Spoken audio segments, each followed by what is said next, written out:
Magandang gabi po mga kababayan, kapatid, kaibigan. Isa na naman pong napapanahong isyu ang ating pag-uusapan.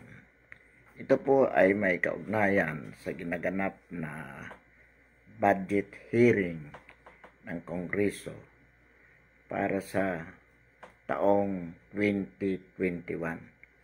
At nais po nating pag-ukulan ng pansin ang budget para sa NTF-ELCAC na ibig sabihin po National Task Force to End Local Communist. Ang halaga po na hinihingi ng ELCAC para sa taong 2021 ay 19 billion po. 19 billion pesos. Bakit po? Saan gagamitin ang budget na ito?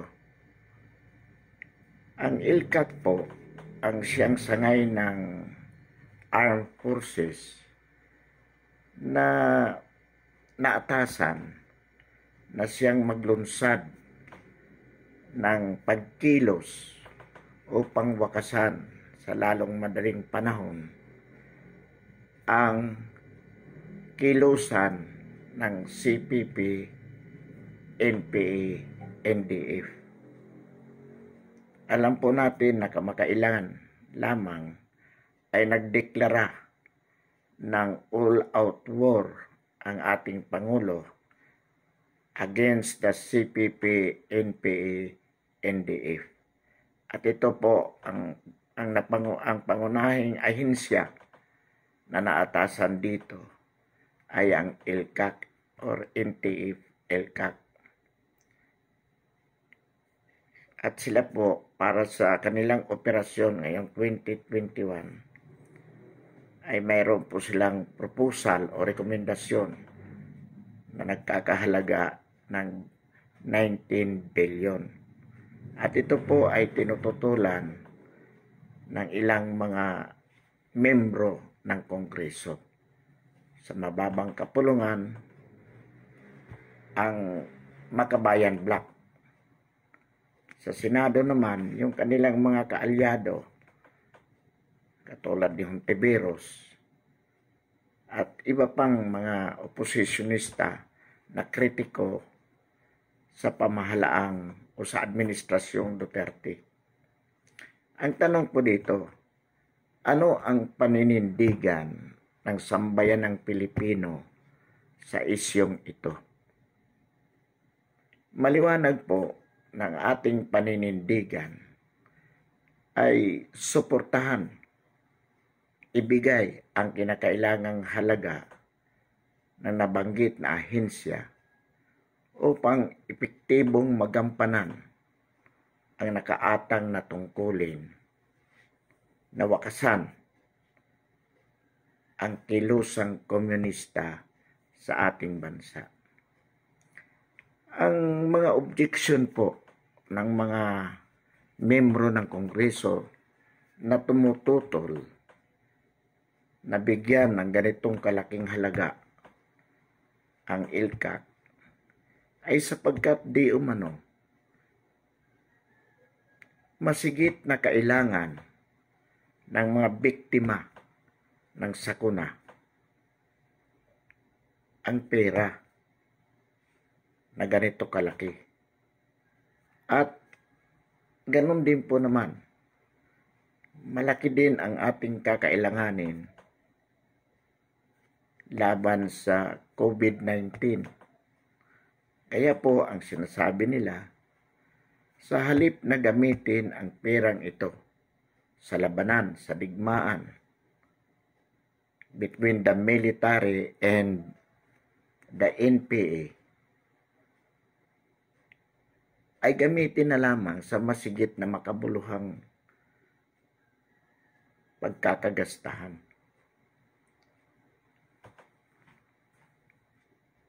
Yan po ang kanilang objeksyon. Ang tanong po ay, tama po ba ito? Of course, hindi po natin itinatanggi na kailangan ang malaking pera o halaga for the assistance of the typhoon victims.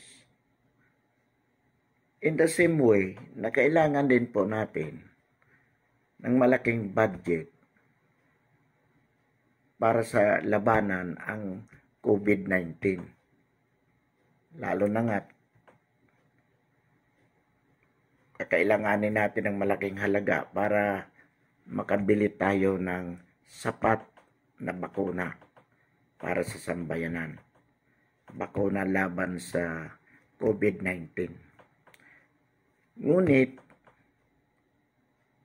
hindi rin po natin mapapasubalian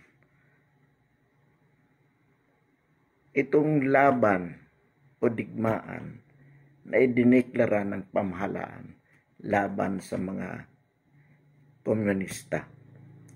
Sapagkat unang-una po,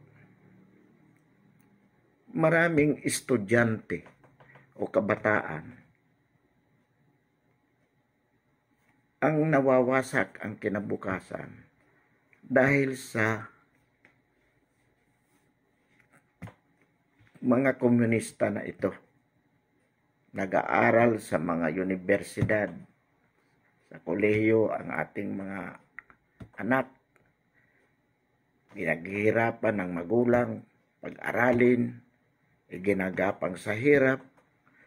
Pagkatapos malilin lang lamang ng mga komunistang ito para kanilang mahikayat na umakyat sa bundok at lumaban sa pamahalaan. Iwanan ang kanilang mga pangarap para sa magandang kinabukasan, iwanan ang pamilya, ang mga magulang, at yakapin ang digmaang bayan ayon sa kanila laban sa ating pamahalaan. At ang dulot nito, sa halip ng ating gobyerno ay makakapag-concentrate para sa gawaing may kaugnayan sa pangkaunlaran, hindi po nagagawa sapagkat napiperwisyo tayo nitong mga komunista na ito. So ang ibig sabihin, hindi nagiging epektibo ang pamahalaan upang isulong ang gawaing pangkaunlaran, lalong-lalo na po sa malalayong lugar ng ating kapuluan. At dahil dito, lalong lumalakas ang kilusan ng mga komunista sapagkat marami silang nakukumbinsi na mamamayan, lalo sa mga nabanggit na malalayong lugar, sapagkat doon hindi maabot ng pamahalaan ng kanilang serbisyo. At napapaniwala sila na sadyang kinalimutan na sila ng ating gobyerno. Kaya ang tanging alternatibo nila ay sumali na lamang sa mga nabanggit na organisasyon.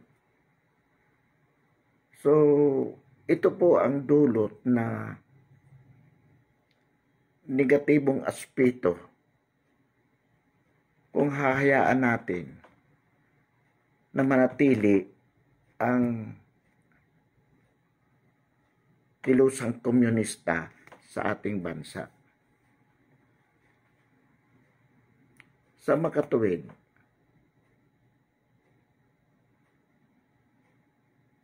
mapanganib.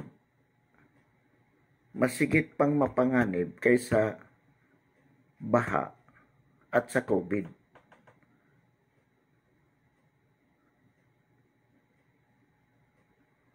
Kaya dapat punduhan ang ILCAC nang sa gayon mawakasan natin sa lalong madaling panahon ang komunista o kilusang komunista sa ating bansa. Ang tanong po, kasama pa rin sa mga objection, ba 19 billion gagamitin lamang ng mga sundalo para patayin, tugisin at patayin ang ating mga kababayan na naliligaw ng landas? Napakalaking pira, 19 billion. Ang sagot po, hindi. Sapagkat the bigger component of our war against the communists is not actual fighting between the military and the NPA. Sa halip po, ang malaking bahagi ng labanan na ito o digmaan laban sa mga komunista ay hindi po barilan. Sa makatwid, ang pera na ito ay hindi po ilalaan para pambili ng bala at baril at pampasweldo sa mga sundalo na tutugis at papatay sa mga kababayan nating NPA, komunist na naligaw ng landas. Hindi po. Ang mas malaking bahagi po ng pondong ito ay gagamitin po sa tinatawag nating barangay development sa mga malalayong lugar. Ano po ibig sabihin yan? Na ang malaking bahagi ng pondo ay gagamitin po sa mga social, economic, and other services bilang tulong po sa sambayanan upang makita po nila na sila ay totoong hindi kinakalimutan ng ating pamahalaan. Nang sa gayon, maalis sa kanilang paniniwala na ang tanging alternatibo para sa ikagaganda ng kanilang pamumuhay ay ang sumapi sa kilusang komunista sa Pilipinas. So kailangan po kung nagkakasakit, kailangan mag-aral ang kanilang mga anak. Mapag-aral po, madala sa hospital kung may sakit. At kung nagugutom, mabigyan po ng pagkain. At hindi lamang po pagkain, hanap buhay sa aspetong pangkabuhayan. Dito po kukunin sa pundong ito. Sapagkat naniniwala po tayo na kapag ang sambayanan ay mawalan ng simpatiya sa kilusang komunista sapagkat nakikita nila na ang ikagaganda ng pamumuhay nila ay nasa panig ng pamahalaan, wala sa panig ng mga komunista. Hihina po ang pwersa ng mga NPA na yan. Mismo ang sambayanan ang makikipagtulungan sa ating pamahalaan para tugisin ang mga komunistang ito na nasa kanilang mga lugar. So, instead of firing against the NPA using the military forces, gagamitin po natin bilang malaking component sa laban na ito yung mga serbisyong ito na kailangan ng sambayanan nang sa ganon hindi na po sila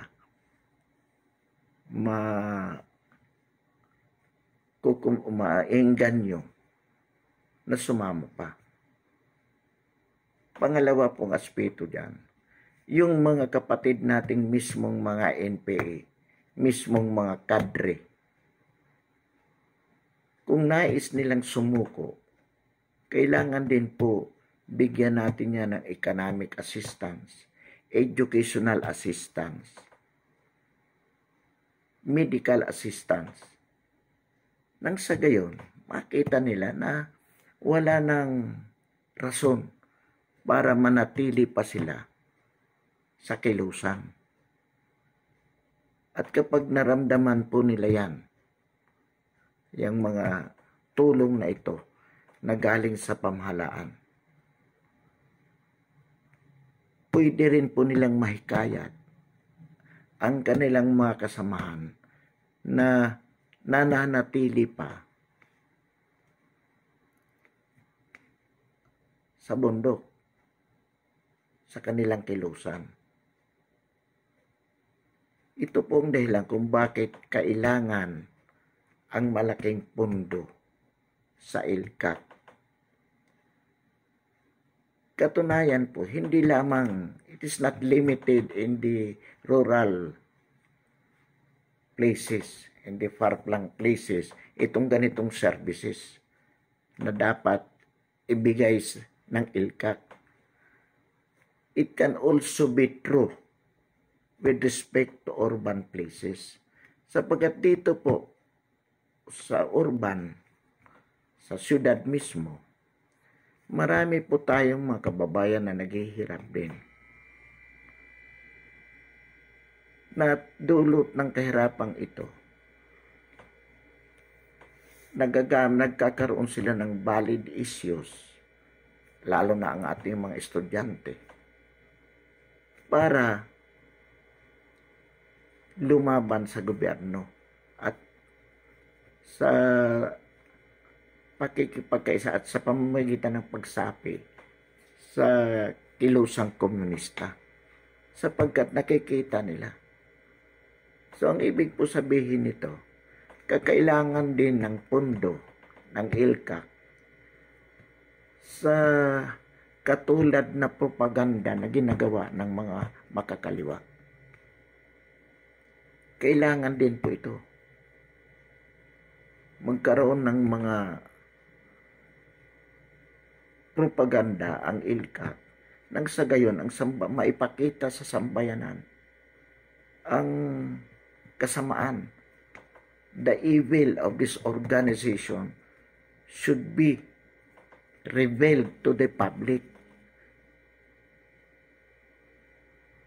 Sapagkat isa pong dahilan dyan, matagal na ini-ignore ng ating pamahalaan, ng mga ahensya, yung ganitong aspeto. Samantalang ang makakaliwang grupo, walang ginawa kundi magpropaganda. Ang gobyerno dahil walang pondo, ang military dahil walang pondo, hindi nila magawa ito. So, napakamagandang pagkakataon po na mayroong ahensya, ILCAC, na naitalaga para sa ganitong tungkulin, nakakonsentrate po laban sa mga komunista. At hindi lamang po yan. Dapat, as an integral approach of ending the communist movement in the Philippines, dapat po, itong mga kilala ng ILCAC, alam ng ILCAC na talagang ito ay mga affiliates ng CPP, NPA, NDF, dapat po irekomenda nila na matanggal sa ating gobyerno, sa ating pamahalaan, katulad ng Makabayan Black sa Kongreso, yung mga university and school officials who are tolerating their students to join the affiliate organization, students organization which are affiliated to the leftist, dapat po yan ay papanagutin. At yan po ay tanggalin sa serbisyo. Trabaho din po ng ILCAC yan. To file cases if necessary. To arrest them if necessary. Sapagkat kung ang laban ay gagawin lang natin laban sa mga armado, ay marami pong mga affiliates, civic organizations bilang legal front ng CPP, NPA, NDF. Hindi rin po magtatapos ang labang ito. Kaya nga, ang labanan o itong digmaan laban sa mga komunista, matagal na po. Hindi lamang to 50 years. Sapagkat kung bibilangin po natin, ang communist movement in the Philippines was imported by the Americans in the 1930s. At yan ay bago magkagera, it was confined sa mga strike lamang. But after the war with Louis Tarot, yung hukbalahap, talaga nagkaroon na ng direktang pakikibaka, armadong pakikibaka laban sa pamahalaan. Yan yung mga hook. Pagkatapos ni Tarok, ito na NPA with Joe Masison, with Dante Boscaino, at iba pang mga personalidad. In other words, talaga pong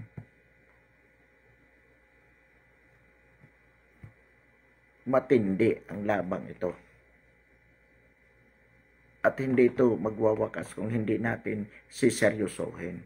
At magagawa lamang ito kung funded ang ahensya na nakatalaga dito is sufficiently funded. Otherwise, magiging ineffective din po ang kanilang pakikidigma laban sa mga komunistang ito. How serious is the communist movement that worth 19 billion for the year 2021? Alam po ninyo, ang samahang komunista, although sabi nga natin, it was originally ideological. O kung mayroon nang hanggang ngayon. Pero ang operation po nila is plain terrorism. Bakit po? To raise fund for their activities.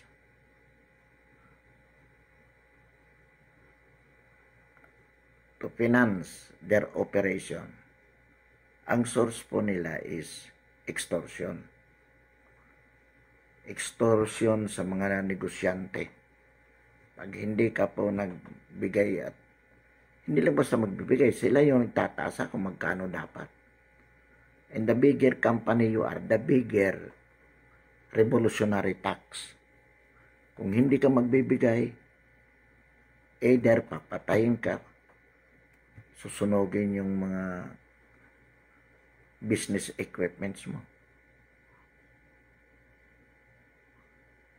Kung politiko ka, hindi ka makakapangumpanya sa lugar na nag-ooperate sila. Pag hindi ka nagbigay ng pera na gusto nila, sa halagang gusto nila,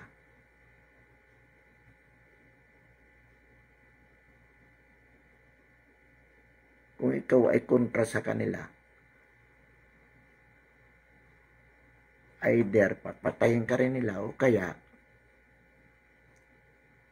sisirain ang mga equipments mo. Kaya nga itong mga media natin ayaw mag-report ng adverse to the communist movement Kasi baka patayin ang mga reporter nila sa labas, baka pasabugin yung kanilang mga tower or whatever. So, wala silang pakialam. Hindi nila ito basta pwedeng atakehin. At ang masama po dito, sa katagalan na rin naman ang kilusan. At ang iba't ibang ahensya ng gobyerno na infiltrate na rin ng mga komunista. Lalo na sa mga professors, guru, mga schools or university officials. Ayan po ay mga left leaning na rin o hindi lang basta left leaning. Ang iba dyan ay talaga makasapi na, mga kadre na, pinasisweldo ng gobyerno. Yung mga university nagagamit nilang recruitment ground kung saan ang kanilang manpower supply ay galing dito sa mga universities and colleges. At hinahayaan yan. It's either because natatakot yung mga schools officials, university officials na patayin, or because they are already communist by sympathy or by ideology.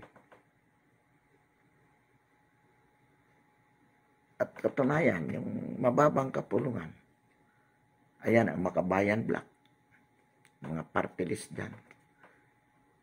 Sinasabi ng ILCAC, yan ay front organization lamang ng CPP-NPA. Marami nagpapatunay. Pero hindi magalaw-galaw. Kaya, Speaker Velasco, matagal na namin sinasabi ito sa iyo. Hanggang ngayon, nagbibingi-bingihan ka. At anong dahilan dyan?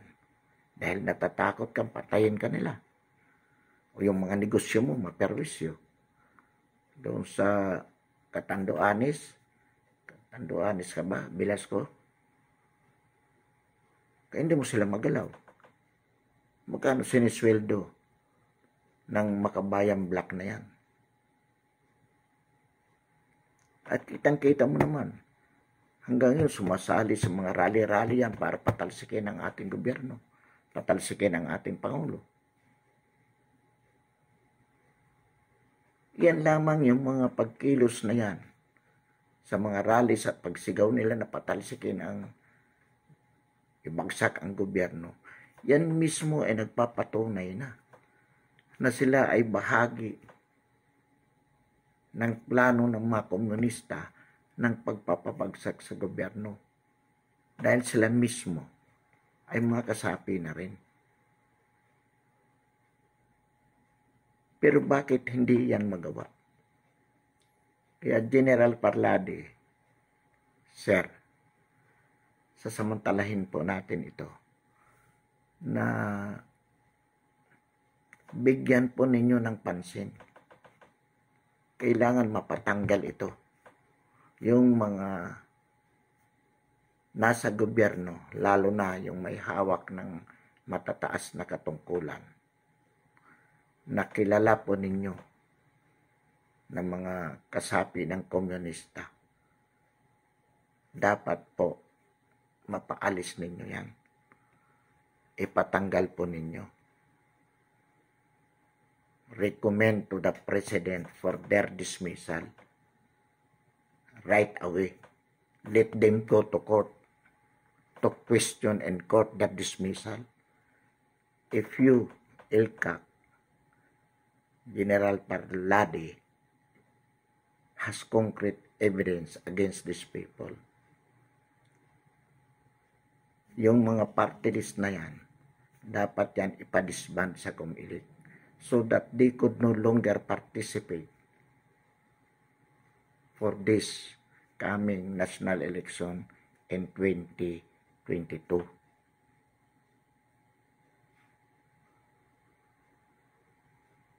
Yung mga labor unions na alam po natin na makakaliwa, alam ko po alam natin yan, mayroon.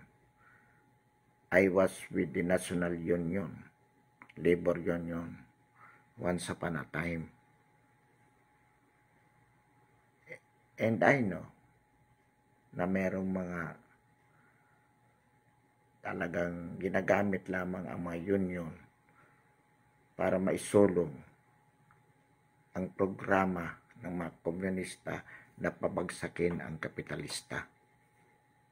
Yan po ang kanilang programa. So, again, dito po sa